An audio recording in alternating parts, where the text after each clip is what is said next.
If you happen to find a lot of the technical jargon and metrics surrounding the use of a power meter a little bit confusing, meaning that you might not be getting the most from your power meter, or you might even be put off from investing in one, then this video will hopefully demystify at least some of those aspects.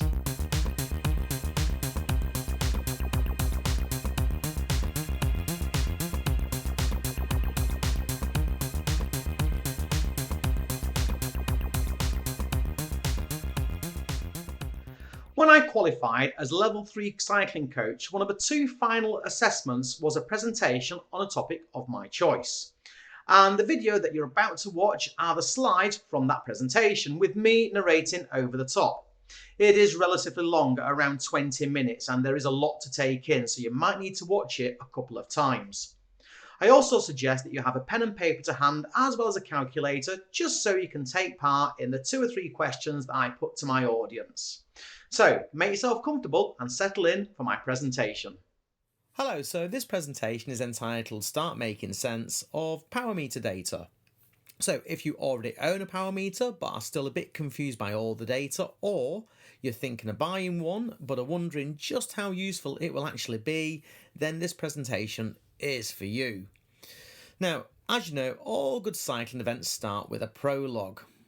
So before we delve into the wonderful world of power, let's look at the drawbacks of using just heart rate as your training metric. There's a time lag for heart rate to respond. This is not such an issue for long rides, but it does make it impractical for training in the higher zones. It is reactive and not proactive. The heart responds to what the muscles are doing. It's the muscles that drive you, so they're like the engine. The heart responds by pumping more blood to keep the muscles going, so it is a bit like the fuel pump.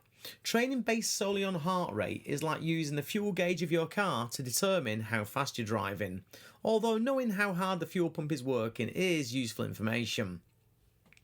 And heart rate is affected by external influences such as lack of sleep, caffeine, pre-event nerves and all your other life stressors. So during a workout, the heart rate is a total of all those stressors with the exercise stress chucked on top. Now, I'm not suggesting that you should throw away your chest straps or that heart rate is totally useless, because some of the power-based metrics that we're going to learn about rely on heart rate for context. So in this presentation, I aim to cover the following. Analysis software, just the very basics, not getting into any depth with those at all. The key power metrics, and which power metrics are useful during a ride, and which power metrics are useful after a ride. So, as I said, if you could all grab the pen and paper that I've asked you to bring and copy down the following abbreviations, space them out so that you can add any definitions and notes as we go along. I'll give you a few more seconds to do that.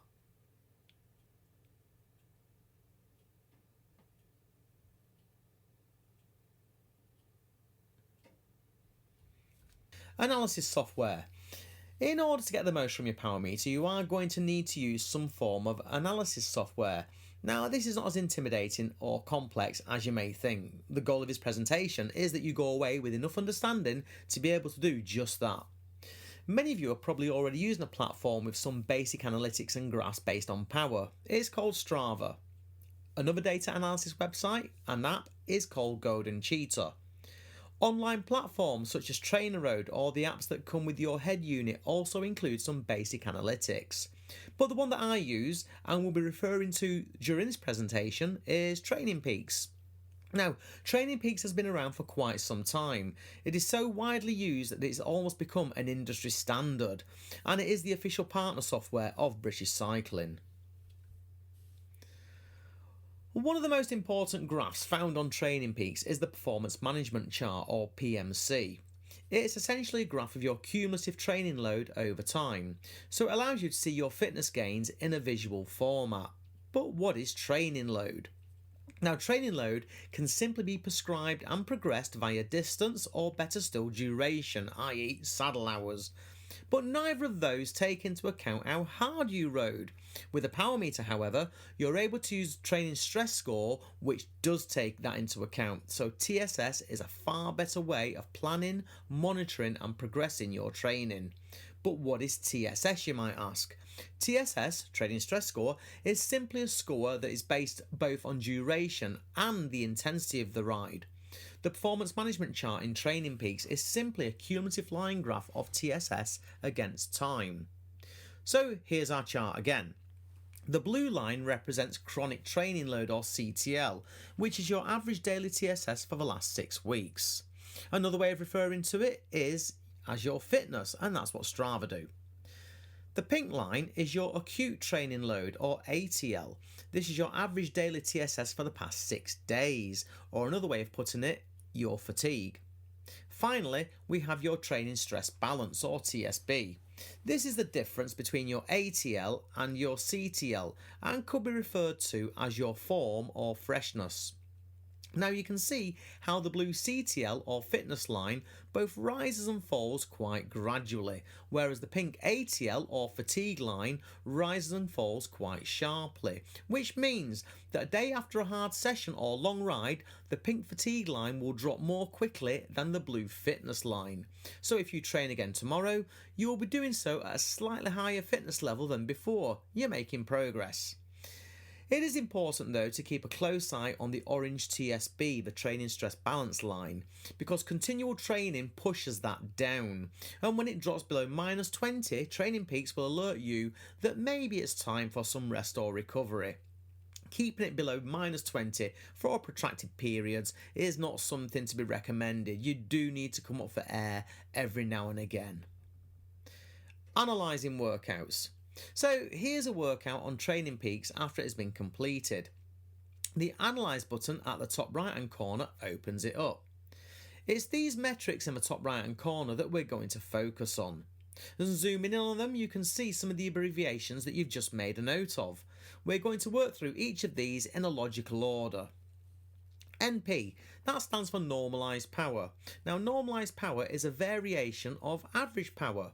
Average power is simply your average over the whole duration of the ride, including some of the bits where you weren't pedalling.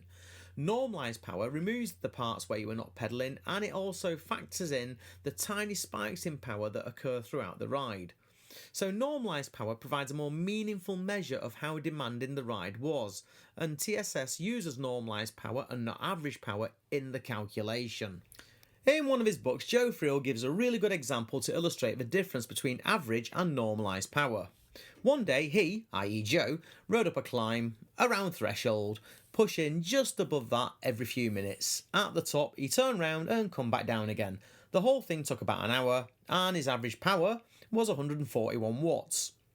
The next day, he did a ride on the flat at an easy pace, again for about an hour, and again his average power was the same, about 141 watts.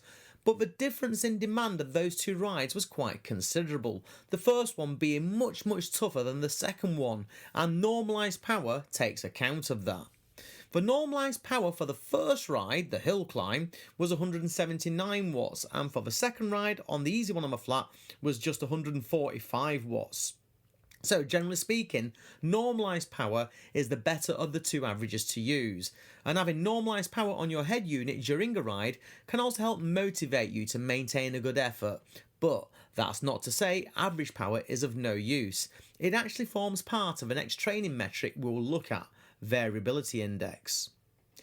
Now, variability index, or VI, this calculation is based around the difference between your normalised power and your average power.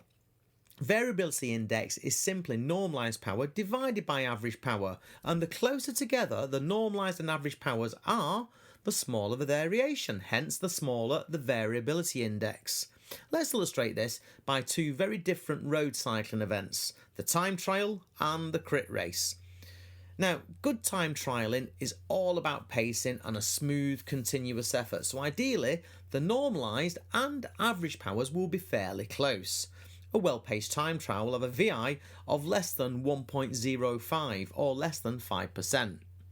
Now, crit races involve continuous attacks and surges, which in turn will create quite a difference between the normalised and the average power, and could result in a variability index of 1.3 or 1.4 or maybe even more.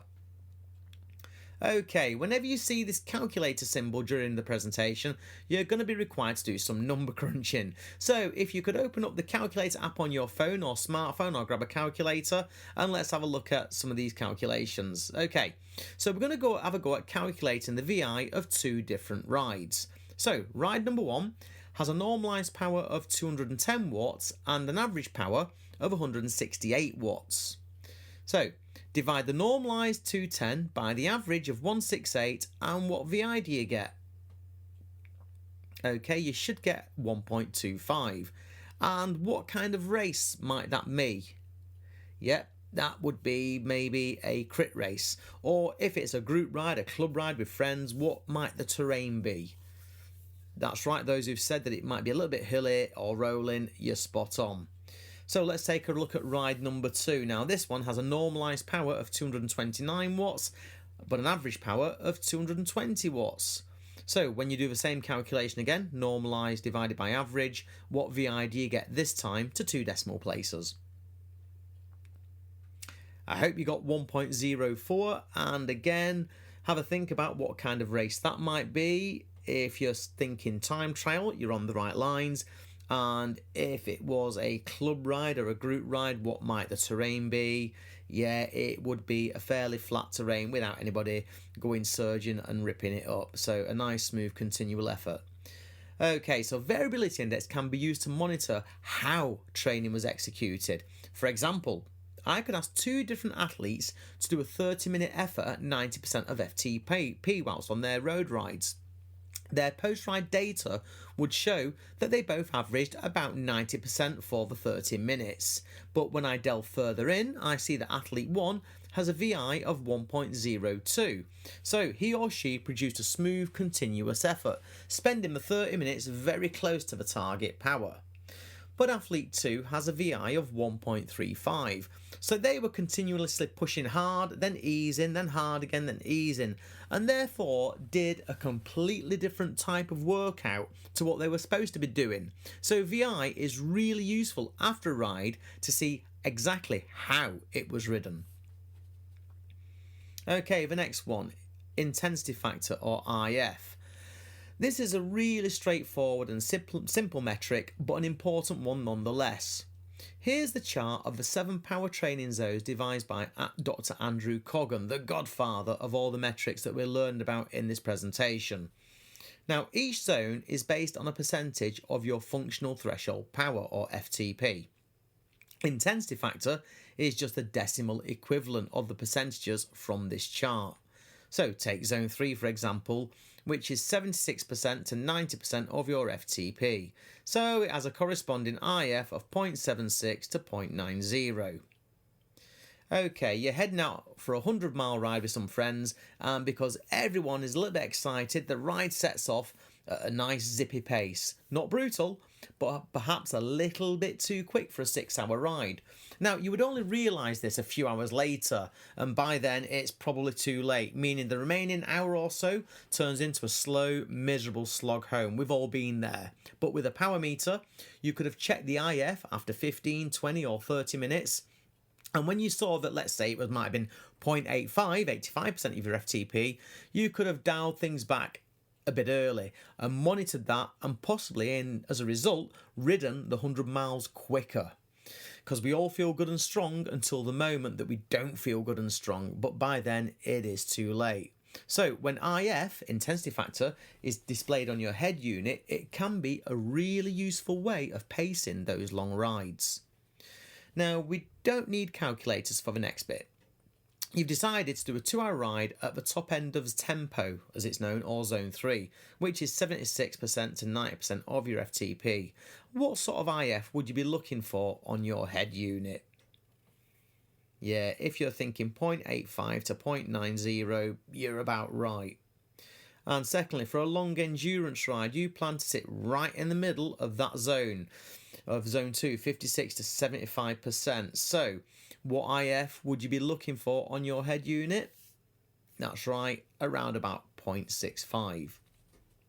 Intensity factor is also essential for ensuring that you're training in the right zones. But as we've already seen, a metric on its own does not always tell the whole story. Here's one of my workouts, for example. You'll see that it has an IF at the end of 0.91, so you might conclude this was a sweet spot workout in zone 4, sweet spot being around 90% of your FTP. But when you see the structure of the session, you'll see that it was 6 lots of 3-minute intervals in the next zone up, zone 5 or VO2 max aerobic capacity. So this illustrates when training, it is time in zone that counts and not the average across the workout or even the average across an individual interval. Let's move on to the next one, efficiency factor or EF. This is a metric that some of you may well come to know and love because if used wisely, it might save you from having to do another 20-minute test so soon. Because efficiency factor is simply watts per BPM. And the fitter you get, the more watts you are able to produce for a given heart rate. And because of that, it's a really good metric for tracking fitness gains via comparable workouts. So imagine you did a 2x20 minute workout at the start of a training block. Then after 6 weeks of training, you repeat the same workout and you see that your watts per BPM, your efficiency factor, has increased by 4%. Then there's a chance that your FTP might also have increased by around about 4%. And I have used this in the past and predicted within 1 watt what I subsequently managed on an FTP test. A word of caution though, because EF, efficiency factor, factors in heart rate, which is subject to external influences, as we mentioned at the start, such as lack of sleep, caffeine intake, etc., etc. I personally don't automatically immediately bump my FTP up based on just one single workout. I look for a similar trend over 2 or 3 workouts before making that decision. Okay, just one more set of calculations for you. You've done a 3x12 minute zone 4 session on the turbo. Your average power was 216 watts. Your average heart rate was 160 BPM. Knowing that EF is watts per BPM, what is the EF for that session? So divide 216 by 160 and you should get 1.35. Brilliant. So a few weeks later, you repeat the same workout and this time you manage 224 watts with an average heart rate of 161 beats per minute. So what's the EF on this second attempt? So 224 divided by 161, you should be getting 1.39. So based on those two figures, by how many percent might your FTP have risen by? Okay, so if we do 1.39 divided by 1.35, we get 1.0296. So let's round it to 1.03, which is around 3%. Okay, the last but one metric we're going to learn about is kilojoules. Now, the kilojoule is a unit of energy. So is the total amount of energy used on the ride. 1 calorie is roughly equivalent to 4 kilojoules, 4.184 to be more precise. Now, the human body is not 100% efficient. About 75% of calorie intake goes to body heat, bodily functions, etc., etc., which leaves about 25% for exercise input. Which means for our purposes, we can equate 1 kilocalorie to 1 kilojoule. So, if you do a 1000 kilojoule ride, you will have burned around about 1000 kilocalories. It might not be exact, but it is a lot more accurate than the estimate that your head unit makes based on heart rate. It's basic physics. Energy can't be created or destroyed, merely changed from one form to another. Finally, power to heart rate, PW:HR. This is a metric you might not use an awful lot of the time, but it is useful for monitoring gains in aerobic fitness, such as during the base phase of a training plan. It is the percentage difference between the efficiency factors of each half of a ride. A small percentage difference means that the heart rate and power tracked almost parallel as illustrated in this graph. When operating around upper zone 2 to lower zone 3, it is an indicator of good aerobic fitness. When the heart rate climbs to the extent as shown in the next graph for upper zone 2 to lower zone 3, then it shows questionable aerobic fitness and perhaps more base training is required before moving on to those higher zones. And that concludes the main part of the presentation. So, before we finish, let's just summarise what I've gone through. Of all the charts on Training Peaks, the performance management chart is an important one. It's the graph that shows your fitness, form and fatigue based on training stress score. Training stress score is a measure of training load which factors in both duration and intensity. Here's a summary of the other key metrics we've already learned about during this presentation. Normalised power, NP. This is a version of average power. As well as feeding into the TSS calculation, it can be useful motivation on an outdoor training ride to keep you in the right zone. Variability index. This informs you if the ride was smooth or had lots of surgy efforts during the training. It's based on the difference between normalised and average power. Intensity factor. This is a decimal of your FTP, so is essential for training in the right zone, and it is really useful for pacing longer outdoor rides. Efficiency factor. That is basically watts per BPM, so is really useful for tracking fitness gains. Kilojoules, that's the amount of energy used, and it's useful for managing fueling strategy during a ride as well as replenishment after a ride. PW:H, or power to heart rate, it's based on the efficiency factor for each half of a training session when you compare them, and is useful for monitoring gains in aerobic fitness. So I hope that you found the video both engaging and informative, and if you already own a power meter, you now know a little bit more about how to get the most from it, or if you're thinking of buying one, you're now motivated to make the purchase of a fantastic training tool which could take your cycling to the next level. If you did like this video, then please give it a thumbs up, share with your friends and subscribe to my YouTube channel. I do need all the help I can get. I also have an Instagram feed, Cycling Coach Chris, where I post nuggets of information as well. So thank you very much for watching, take care and bye bye.